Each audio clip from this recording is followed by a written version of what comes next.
to have Ken Woodward with us today. Ken is the retired editor, religion editor for Newsweek magazine, where he plied his trade, practices his trade for 43 years. Oh, come on. 38 years is long enough. I wasn't that far off.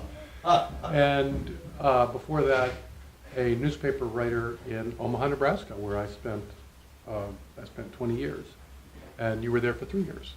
Is that right? Writing for and Christopher Lash, his father, was on the paper there. There's oh, really? all kinds. Did you know that? No, I didn't know that. Yeah. And you wrote for not for the Omaha Star. The Omaha Star was the black paper.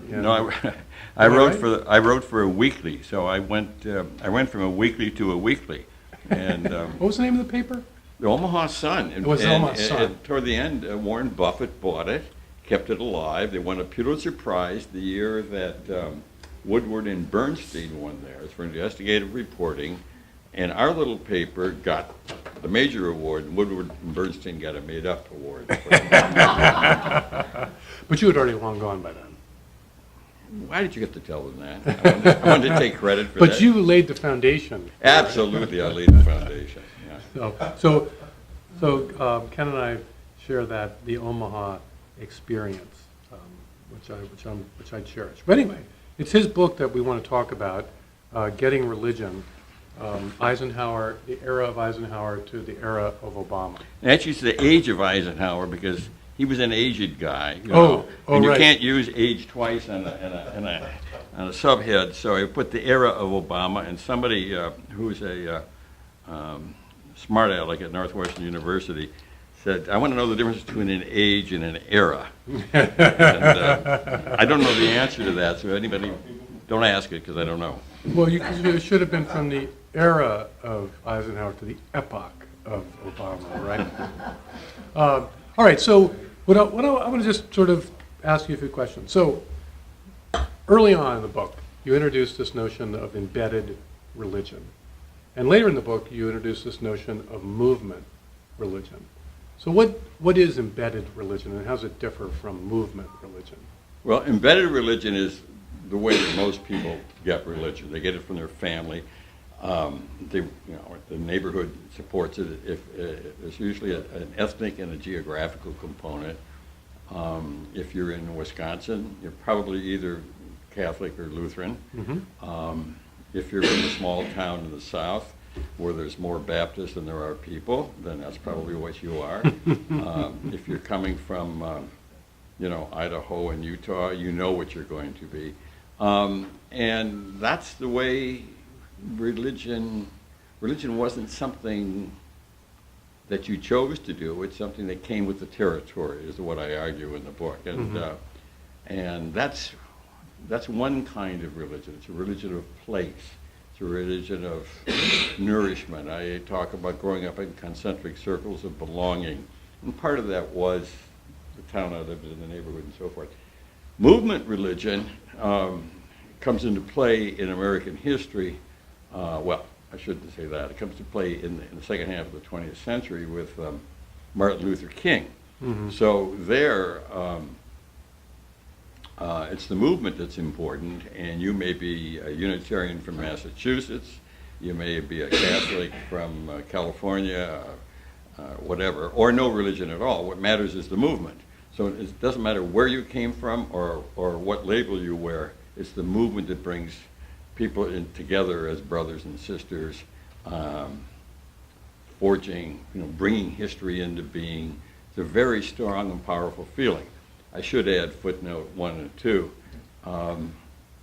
There is a story called Exodus, and that's movement religion. Right. And the Jesus movement and his disciples were a movement in first century Judaism. So that has a history to it. The difference here is that the movement is something that's going on in the outside world that brings the people together. Well, so the irony, of course, is that for King, his movement was embedded in the sense that the black church did for his community what the Catholic Church did for you and where you grew up. Is that fair? So it's really the people coming from the outside, and you identify Selma 1965 as the kind of moment when suddenly everybody wanted in on the action. Well, Or it became religiously important for lots of... well, King went down there. He had $1 million in his pocket, and nobody knew that. And he was it was really he had an eye on LBJ. He had an eye on moving Washington, and he sent a message out to the clergy of the North: "Come on down," and they did. You know, it's one of those deals. You talk to some people, and you would have thought half the country was in Selma because they all talked about when I was in Selma. It was the same way with the Mississippi Summer too. There were a lot fewer people down there than who said they had been later on, because it was the place to be. But it really was important. So it actually, that's why I got the story at Newsweek. Oz handed it to me because of the call to the clergy, and they did make a difference. And when they went down there, they were all subject to King's lieutenants. You may be a big man bishop over there, but down here you're just one of the boys. Later in the book, you observe that in mainline Protestantism, the movement side of things started to take on really important religious authority, so that to be linked to whatever the... When I was growing up, it became clearer and clearer to me in the Episcopal Church that the civil rights movement had for clergy become the paradigm of kind of vocational fulfillment. Exactly, that's what it was. And for other people like the Berrigans, and it was the anti-war movement. Mm-hmm. This was where God was moving in history. There's a lot of talk about finding where God's setting the agenda. Right. Which is a little wobbly when you think about it. How do you know God's setting the agenda? Well, because that's the agenda you think God is setting. But it was also an awful lot of risk. Let's be fair. There were people that really took a lot of risks. The three went to Mississippi and disappeared and ended up buried under a levee. Priest friend of ours in Westchester was the one that supplied the car for them to drive down there.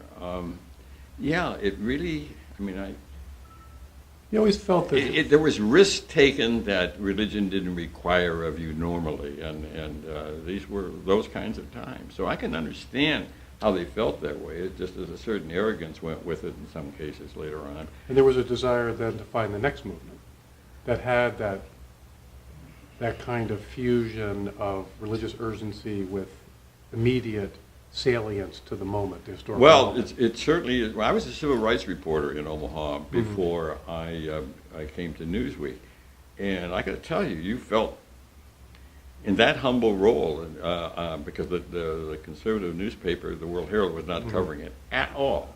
They were really town boosters, and so I got involved with people coming from a white suburb of Cleveland. I saw things that I'd never noticed before, and you really felt that you were going through a process, and so that emotion and to have your eyes open to American apartheid, thing that was all around you but you never noticed, is exhilarating, and coming at a young age. It's part of your coming of age. In this case, I'm talking the 20s. So that, and you do feel, by the expression, the earth moved. You do feel as if you're on a trajectory of history. So it can be very, very heady, and it can overcome your sense of balance, I think. And I think in some cases it did happen. We're sitting in the house that Richard John Newhouse built as we sit here, and he figures prominently in one of your chapters. There's a chapter on movement religion. Really follows three people, and one was Newhouse, who was very much a part of the movement, and what I call movement religion, to the point where he moved from left to right. And when he did, he founded this magazine, and he did a number of other things, and always sure that God was on his side. Maybe he picked that up in the civil rights movement. But he was one of them, and then the Berrigans were another one. And the Berrigans were very exciting, and their exploits, or at least Dan's exploits, appeared in the New Yorker and places like that.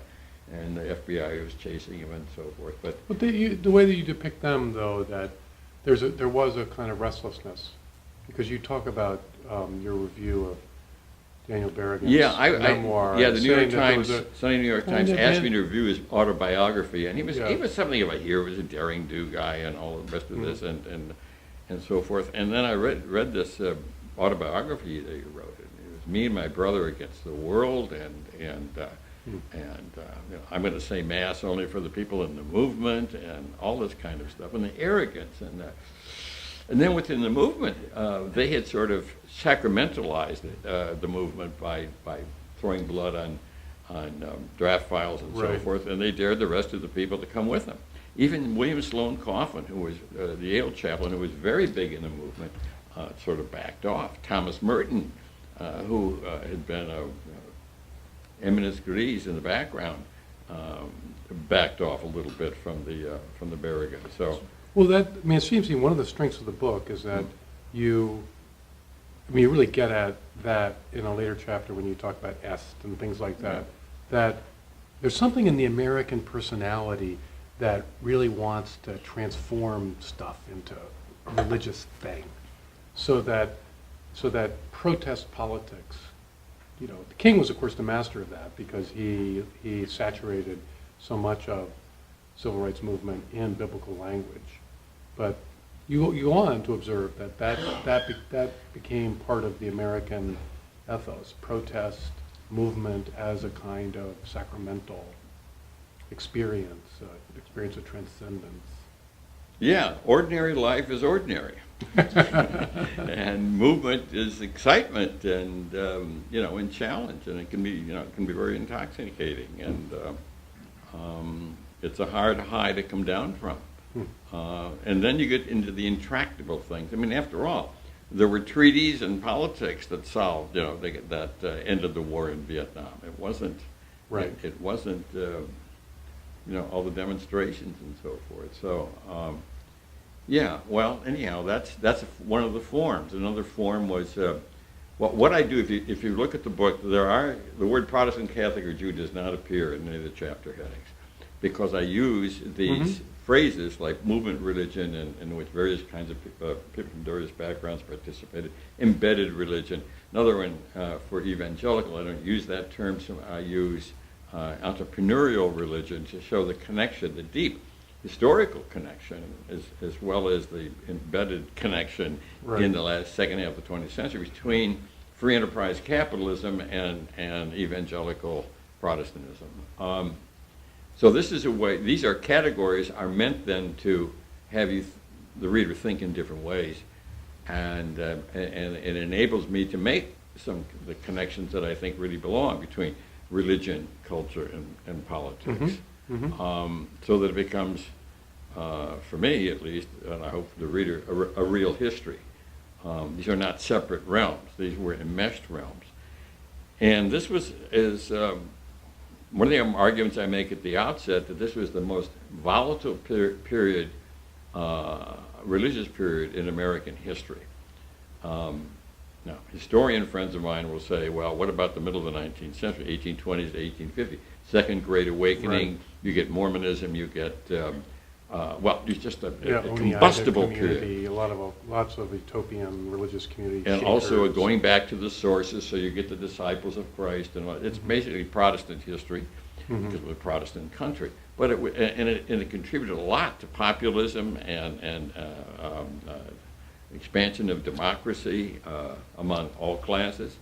So one of my historian friends says, go ahead and say it was the most volatile period. Nobody can challenge you, because there's no way to measure. But it was on a par with that, is what I'm saying. Right. And if you only measure the decline in institutional Christianity, whether it's Protestant, mainline Protestant, Catholic, or whatever, you're missing what I think is a real sunburst of religious and spiritual enthusiasm that took place. It just wasn't mom and dad's religion. Right. It was other forms.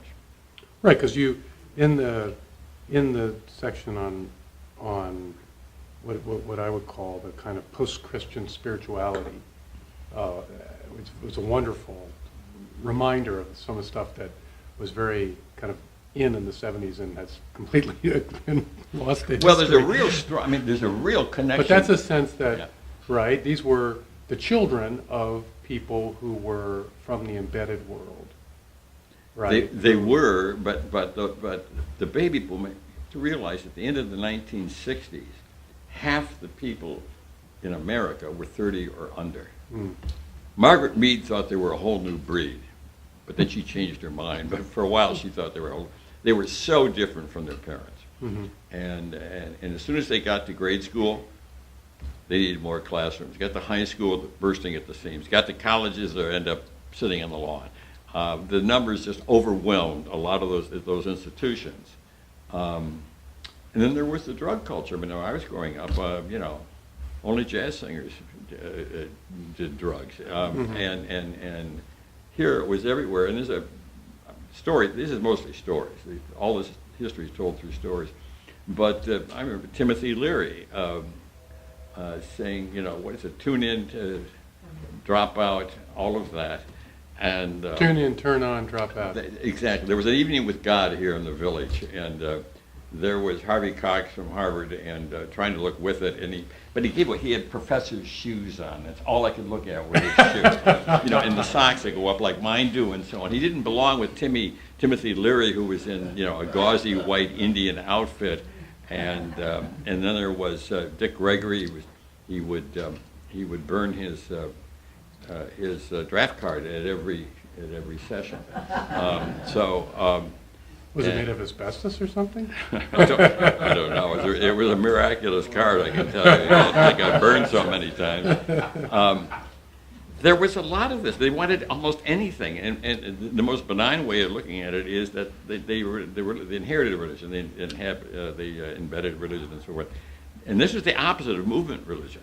This was dropout religion. This was, we might have been on LSD. I want to do something without LSD. So they were drawn to visionary quests, whether, American Indian religion, or they were drawn to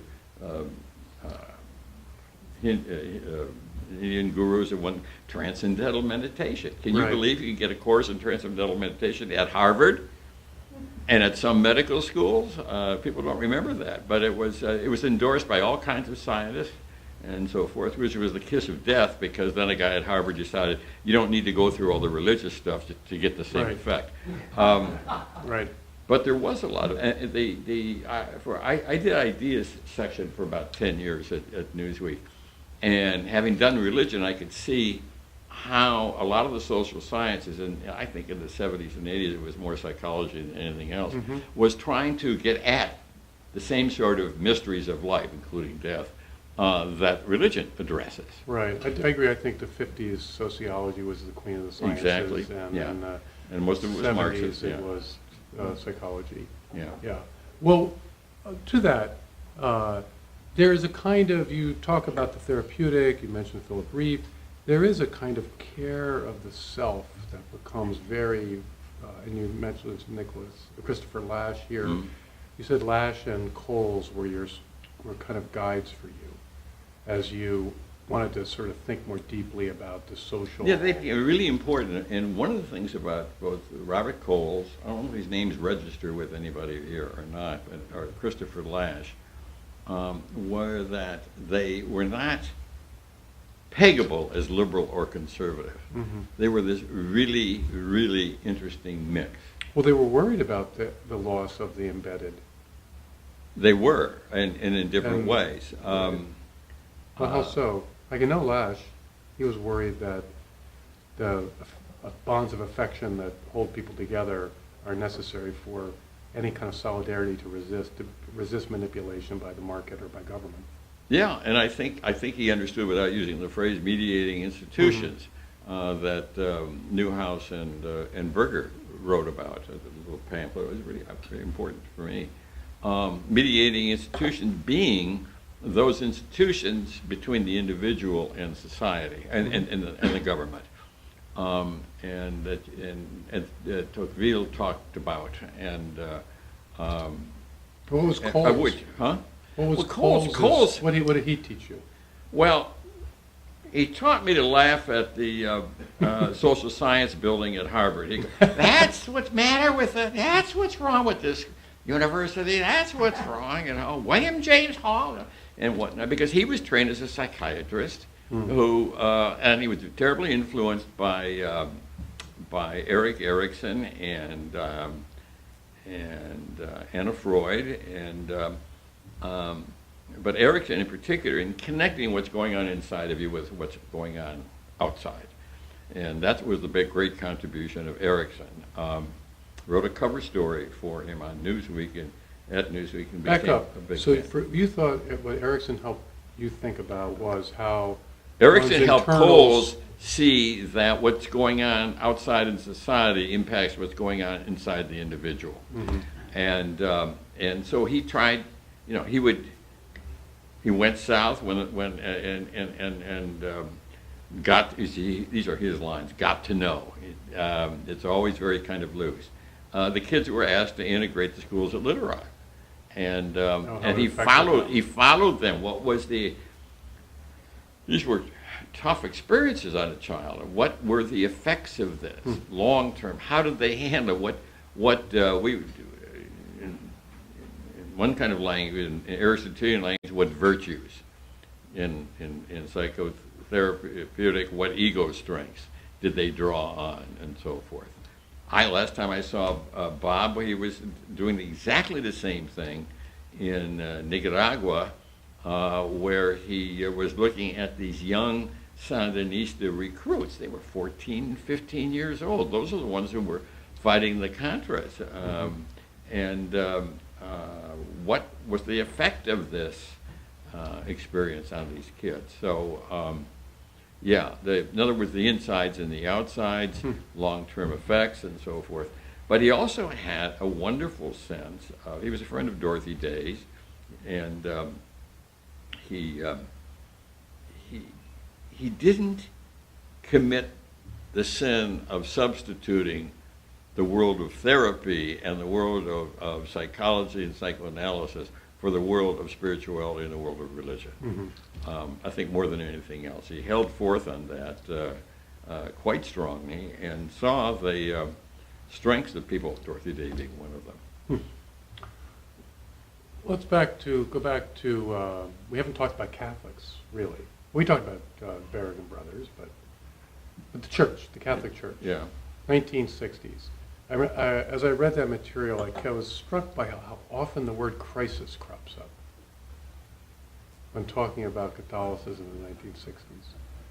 Not in my book. No, you don't use, but you Yeah. cite other titles of books, and Oh, yeah. it seemed to be a time when it was everyone felt as though they were on the cusp of something. I mean, it's funny, the same movement mentality the feeling of that you're at this kairos moment in history also was a Vatican II experience, although more ecclesiocentric and less cultural political.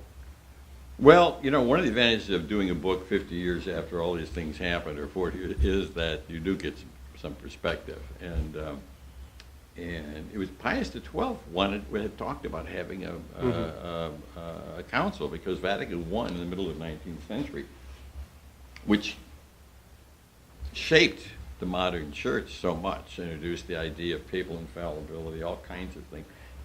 They were reacting to a world that was exploding around them, and they retreated in a way. They'd lost the And they had to papal land. They'd lost they weren't landowners anymore. Well, they also had to end the council precipitously because Exactly. of So Franco-Prussian the War. idea was the council had never opened. So when they did Vatican Council II, it was a continuation of one 100 years later.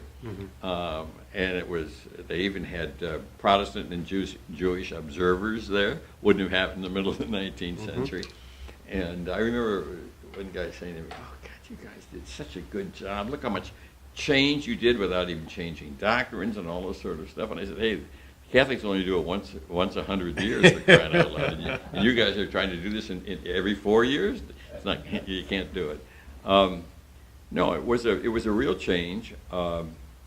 Ironically, Betty and I had 3 young kids, and I wasn't thinking about it. And I was probably hired at Newsweek because I was Catholic, and the council was going on, and the Rome bureau chief was complaining about we weren't really, getting at the heart of it. So I may have been the first person, at least at Newsweek, to be hired because of his religion, rather than in spite of it. But and they really thought I knew more about these things than I actually did. But you learn very quickly because we have people in the bureaus constantly supplying you with information, and you learn very fast. But no, I'm a child of the pre-council church, and there's a certain kind of rootedness that's fairly secure, and the divisions that happened later on are unfortunate divisions, and you're talking about the Catholics, and it's a division that continues today, and it's rather painful to watch. But the deep immersion that we got back in when I was a child is increasingly unavailable to young people today. Sociologically, you need certain boundaries between if you belong to a religious community or a religious tradition, so that it is obvious that you're meant to be and act some way differently than everybody else, and that doesn't exist anymore. I mean, we were so lucky in the 50s, we had sins that nobody else could commit. Meet on Friday, right. Didn't go to Mass on Sunday, things like that. I think Jews today, right now at this time of the year with Yom Kippur and so forth, you've got an awful lot of Jews who are going through all of this, and they're not religious at all, and yet these are boundary things in a way. We do this that other people don't do. You just can't be like everybody else.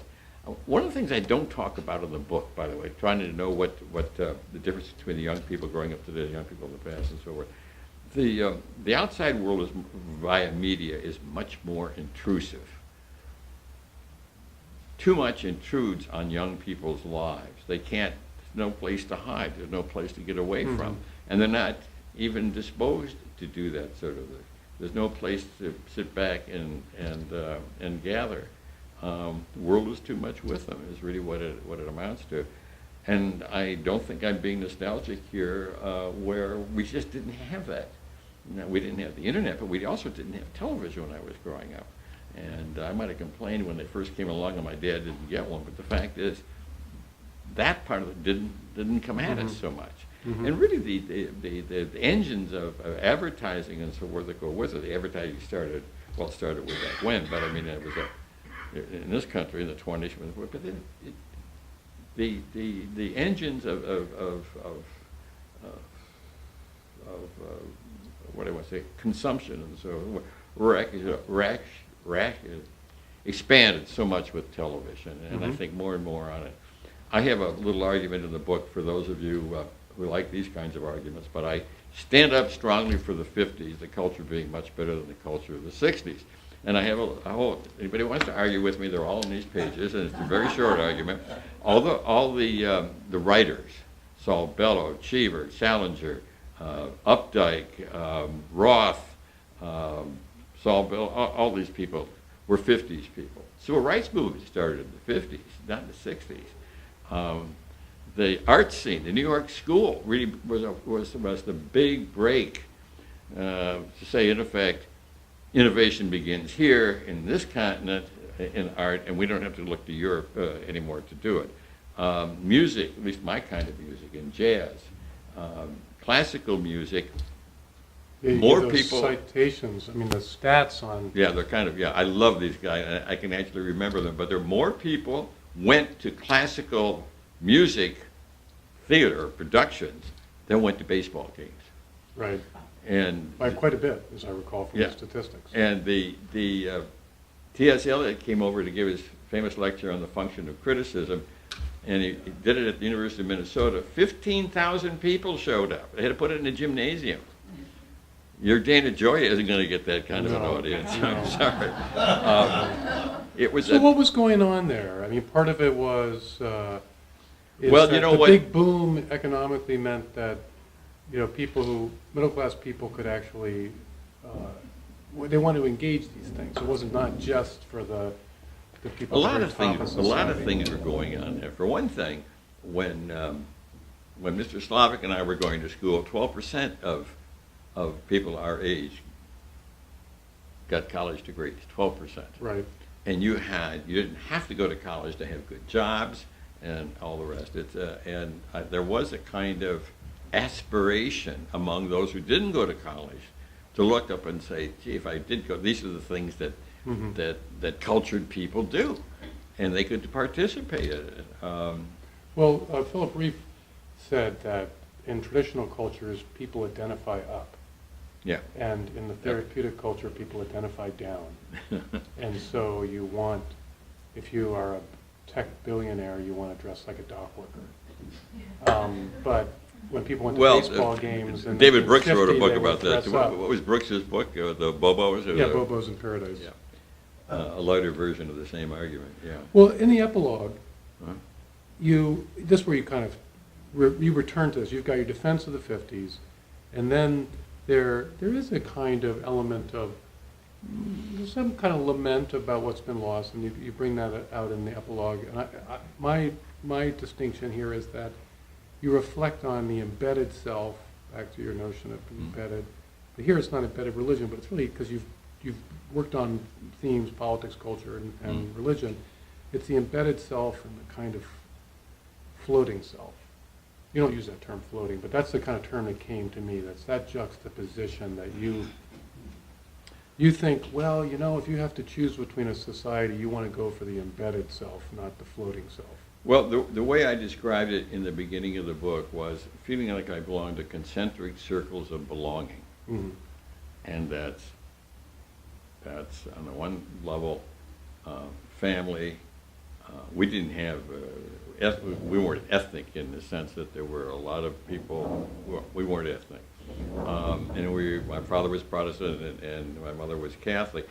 But we belonged to a neighborhood. We belonged to a whole town. It was a city, but it was really just a town. And we felt that, from, as I say in there, from sidewalk to seashore, it was ours. It belonged to us. As far as the Catholic Church was concerned, you were in a parish school. I went way out of the way, 12 miles, but in a very different place to go to a Jesuit high school. And the church sort of went with you, and the church was in the high school. Mm-hmm. And you had a sense that you belonged to this community of Catholics wherever you saw them, and then all the way back through time. And then, as I say, there were even these saints looking down on us from high front, like grandparents on high front porches. There was really a sense of belonging, and sensual ritualization of that. I talk about that too. The seasons changed, but we had liturgical seasons, and you already felt these things. Anyhow, but all these things are institutions. Cities are institutions, neighborhoods are institutions, schools are institutions. Getting back to the young people today have one really important institution as far as I can see. It's the family. They can't cut loose for it. They graduate from college, they come back home again because they don't have the money and so forth. But they don't have the other institutions. Mm-hmm. I'm a observer of neighborhoods, and if I don't see kids on bicycles going up and down suburban neighborhoods, something's wrong. And they're not. There's nobody, and you see whether in city or in suburbs, since both parents are working, and this is a part of what's going on and changes in society, somebody has to be home in order to have a neighborhood. Mm-hmm. If somebody calls out and you say, Johnny, I'll tell your mother, somebody's got to know your name, and you've got to respond to it. You've got to be, worried, but they might tell you. All of that sort of stuff, that of belonging to a place. I still hear stories of kids who, walk into the neighbor's house and don't even knock on the door. Just come in and pick up the comic books and read them or whatever they're going to do. You can't do that anymore, Right. You can't hitchhike. I hitchhiked all over. You can't hitchhike anymore. Yeah, I hitchhiked. I was the last generation that could do it. Yeah. I agree. Yeah, yeah. I'm not sure I'd pick you up. A lot of people do. Yeah, I know. No, so these are all institutions, and to feel that they're part of you and you are a part of them, like a good book. You know, the characters of a novel, you've read them, you can't get rid of them. I have that feeling, but I'm not sure my grandchildren do. It's not their fault. It's just these institutions aren't there for me, and if they are there, their relationship is instrumental. What can I get out of this professor that will get me the grade that will get me into the good school? Once I get to the university I went to, what courses can I take to instrumentalize this relationship? If indeed I can even see the professor, because usually you don't, very often you don't, except in the classroom. And so on down the line. So at the end of the book, I'm asking what's the future of religion? And, well, religion is inherently institutional. Even the people who think that they're being spiritual without being institutions are living off institutions which maintain the tradition of various spiritualities. So I said, well, it isn't just religion. They probably are going to be 30 years old before they have a steady job, before they may have a steady relationship. Marriage being a lifestyle option these days rather than an institution, and so they're not embedded and they're not really connected, and so it takes them longer to do that. And I think these are real problems. And I'm not faulting them with them. That's just the luck of the draw. That's what they got, and so I'm saying we need institutions which are connectors, and the self becomes part of that and is enriched by it. That's all. I mean,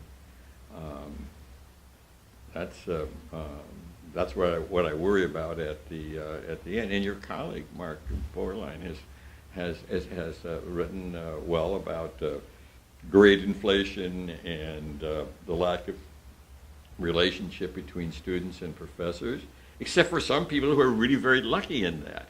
But by and large, kids don't get that relationship anymore. So it's the lack of institutional involvement and feeling that institutions are us and not alien things oppressing us. That's the conditions that I look at and I would hope would change for any real transformations in the future.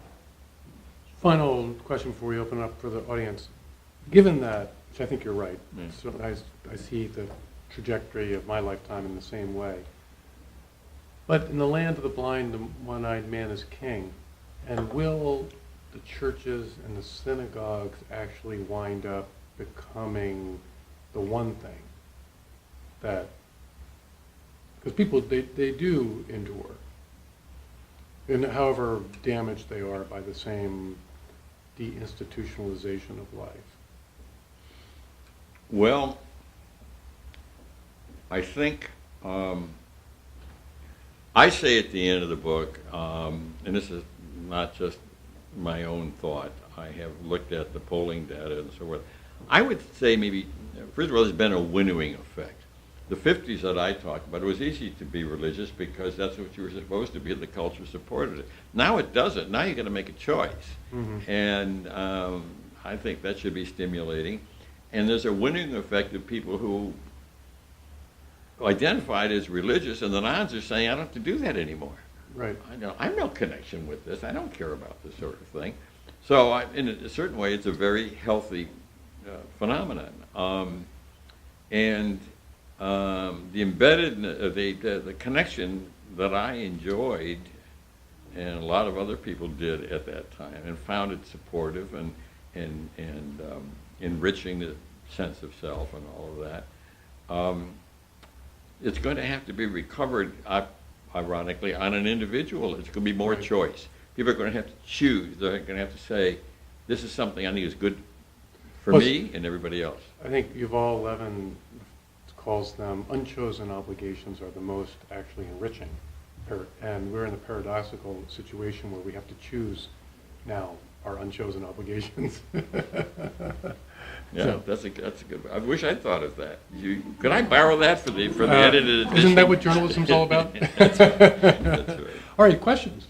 Paul. Rusty, thank you. I have a question, but I also have a little story, if I could.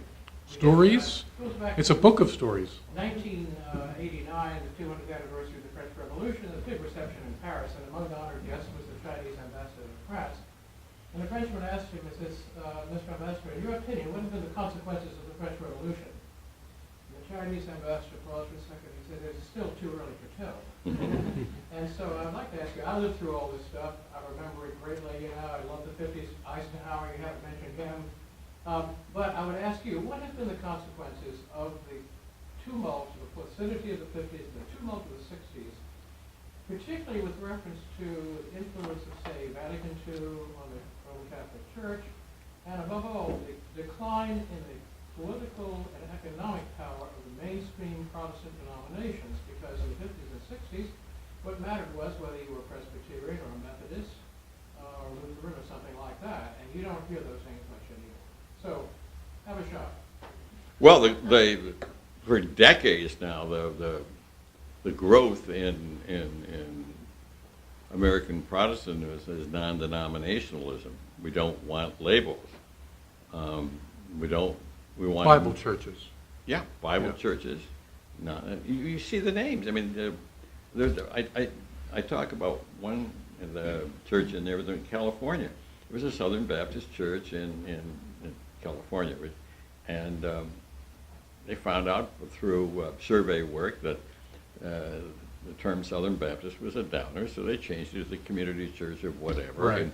And they also surveyed what people wanted, and what they wanted first of all were big parking lots and short sermons and somebody to welcome you on the outside. And so they actually did the survey analysis.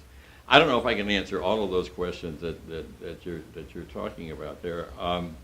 It wasn't Placid bothers me a little bit. There was a lot going on in the 50s. I mean, we were at war with a serious enemy, and one reason religion was so supported. I mean, Right. Was Against the godless communists. the godless communists, and it was it was we they. People don't know this. This is something I discovered in my research. I don't think most people know it, but when Eisenhower was running second term, the Republican National Committee announced, front page of the New York Times, that Eisenhower was not only the President of the United States and the Commander-in-Chief of the Armed Forces, but the spiritual leader of the nation. Now, people worried about George Bush talking about Jesus too much. I mean, they should have been back there at that time.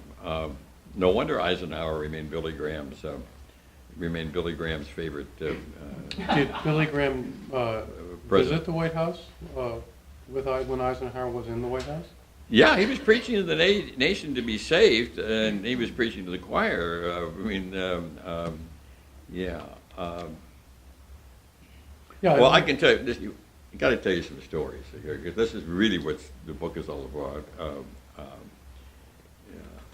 I did a cover story on Billy in about 1972. I remember he went to Washington in front of Jefferson's thing and whatnot, and they had a Rally for America. It was actually Chuck Colson and the people in the Nixon White House who put this whole thing together. And but anyhow, so I went out, took the red eye out to the West Coast where Billy was, and he picked me up. And the first thing I noticed that he and his team, he spent more time with his team than he did with his family. He acknowledged that later in life. And they were all wearing green sport coats, just like the Alabama coaches all have this color on and so forth.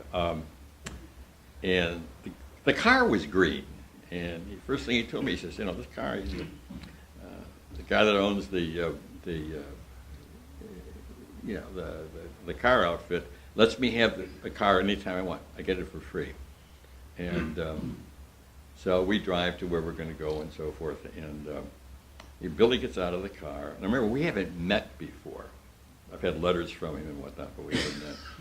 And he reaches in his wallet and pulls out a credit card, and it says Billy Graham, World Evangelist.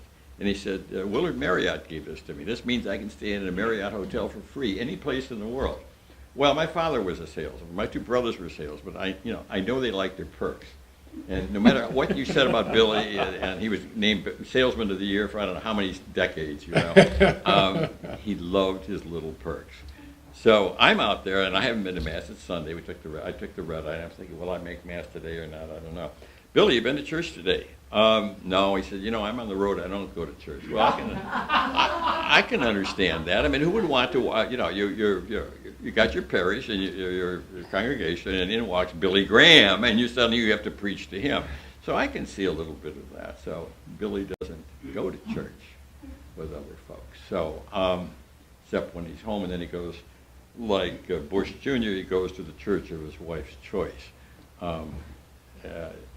So anyhow, I only like the best preaching. I'm the best preacher, therefore I only go to church when I'm preaching. well, so we're watching. I'm listening to him edit. I think he's going to edit. I'm listening to his crusade that he gave at the University of Tennessee in Knoxville, and this was famous because he invited Nixon to come.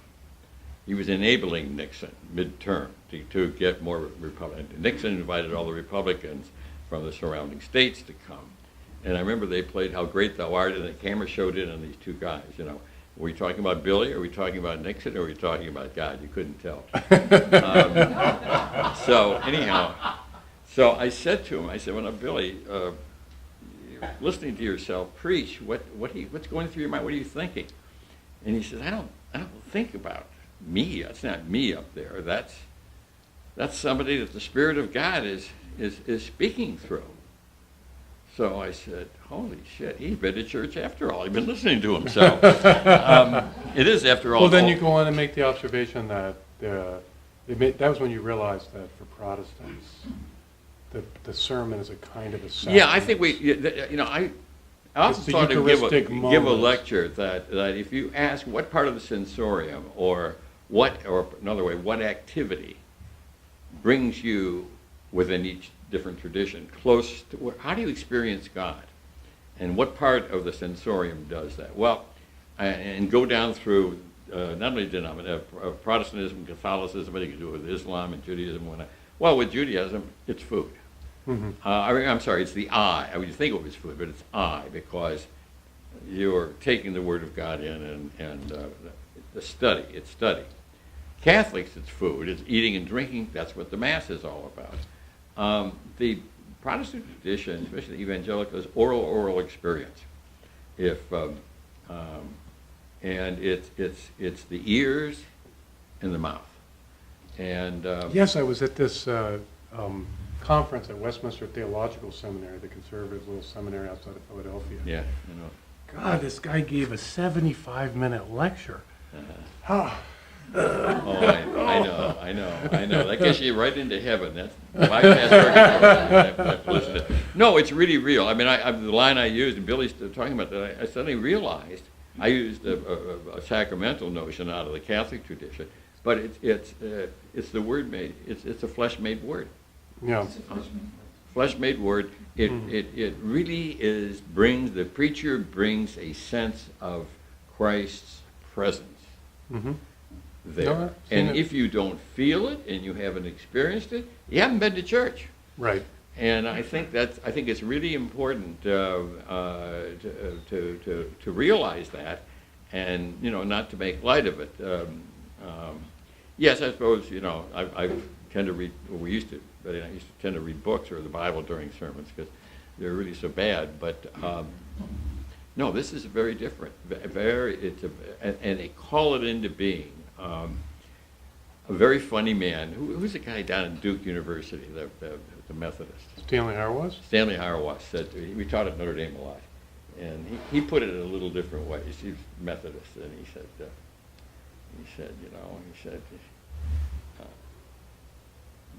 the Protestants feel they got to, how do you put it? They got to bring with them. They got to bring God with them, or Christ with them, or he's not going to show up. Right. And he said, Catholics, they just know he's going to show up sooner or later during the service. Right. Sort of fun. But there's different sensibilities, and if you were really trying to have a serious ecumenical or interfaith discussion with people, you would have to understand how they experience the sacred. Most people don't. I remember doing a cover story at Newsweek after the turn of the century there, and saying that the Quran is not the Bible for Muslims. Mm-hmm. No, it's Christ. It's the presence Right. in Arabic, and to It's toss the one down the consecrated toilet or host. something. It's the consecrated host. Yeah. It's sacralized in a very important way, and if you ignore that, which we have on occasion in the West done to our peril, we have to realize what is sacralized in different traditions, and I think that's. But even within Christianity, the emphasis. At Time magazine, there was a fellow named Richard Osling who was a Calvinist who was their very good religion reporter. But I knew when I was using the word church, I was, no matter, even if I'm talking about Baptist, sitting in the back of my mind is the Catholic template, the big thing that's all over and everywhere and all around. And I knew in Dick's mind, because he's a good Calvinist, it was the local congregation he was talking about, and the rest is peripheral. So shortly after Vatican II, and then I'll end of stories, but I was just learning the trade. This wonderful Methodist historian and theologian, this wonderful man, and he says, "Ken, you got to understand something." He says, "We Protestants don't trust the structures we've created," and he says, "And you Catholics," he says, "even the most liberal Catholic," he says, Holy Mother of the Church is, God damn it, Holy Mother of the Church. And these are different Also, ways. the definite article, the church. Yeah. Oh, Which that Catholics was Lenny Bruce use. used to I make that point. Yeah. Why is the Catholic Church the only the church? So anyhow, there's a lot of little stories, but these things do amount to appreciations of different sensibilities, different temperaments, and I think they count. So. One more question? Kevin? Yes. Short question, Kevin. Yeah, I'll make it short. As someone who works with a lot of millennials in my day job, one thing that really strikes me is they say that millennials yearn for, and I believe this because I've seen it directly, a kind of humanitarianism. One would think, conventionally speaking, that would mean they would be drawn towards organized religion, and yet the opposite is the case. Humanitarianism? No, Organized religion, institutional How religion. has religion failed or society failed to reach the millennial generation? Well, thank God I don't have to do that. My heart does go out to people that that have to. I think the question that interests me: how far do you go out of your way to reach them? At what point do you summon them to something?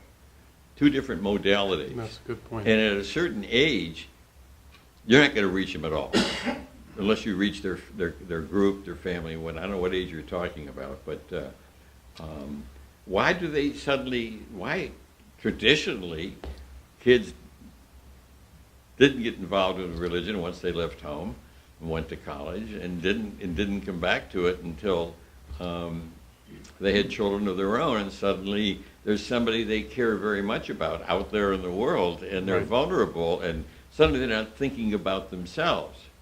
Well, I don't want to put too hard a point on it, but we are induced by our culture to think about ourselves. For all the rhetoric for volunteerism and all that kind of thing, consumer society really says think about yourself. Maybe in your various roles as mom and dad and all those kind of things, but really is that I don't know. I like that. We often talk about how do we reach the millennials, and I liked your distinction between going out and summoning, Well, let me put it in the book. because I think that's because you got. When you talk about, you mentioned that the Berrigan brothers, they had a charisma because people went to them, young people, because they felt there was something there that they wanted to be part of, something authentic, real. Whether the same thing you said at various points of movement religion is when, and people go to it.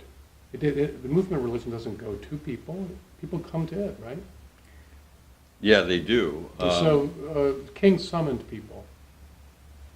Well, I think of Heschel, and Heschel's the only, Rabbi Abraham Joshua Heschel is the only person who gets some level of criticism in Yeah, I my noticed book. that, yeah. And maybe it's because he was 30 years older than me, and, had the white beard and whatnot, and he was a Hasid, he was Orthodox, I would go up, steal away from Newsweek when I couldn't, to go up and sit and listen to his stories. Because he was Hasid, he would say, no, my friend, let me tell you a story. and then we would go on and tell stories. And then when I got enough encouragement to counter him and say, well, yes, but wait a minute, and thus and so, I posed that you ought to read Joseph Pieper a little bit, because there was who was very focused on the Greeks, a Catholic theologian in Germany, a work I loved. But they were coming at the same thing, sense of the holy, even the sense of the Sabbath and so forth. But we would sit there, and he took me under his wing, and I didn't realize until I looked around his office, and it's described in the book. The books were like stalagmites, or like going up from his, and he was hiding behind these things because he was not quite 5 feet tall. And you thought they were going to bury him sometime, which he wouldn't have minded being buried under his books, I can tell you that. But his office, he was ill-treated at Jewish Theological Seminary, and because they were sort of in the Enlightenment tradition, and he was beyond that. And the room was about the size of the men's room down the hall. And I didn't realize that. I didn't care what room he was in. We were talking about these things. But he really, and he was a leader of the anti-war movement. He was the Jewish figure that you saw. You couldn't miss it. The yarmulke, the white beard, I mean, what else could it be? And yet when we talked, he never once mentioned that. He would rather talk about God. And that's what we did. And he told, through these stories, and he understood what I was as a Catholic, and he had that rare ability to pass over to my way of looking at things, the better to engage me.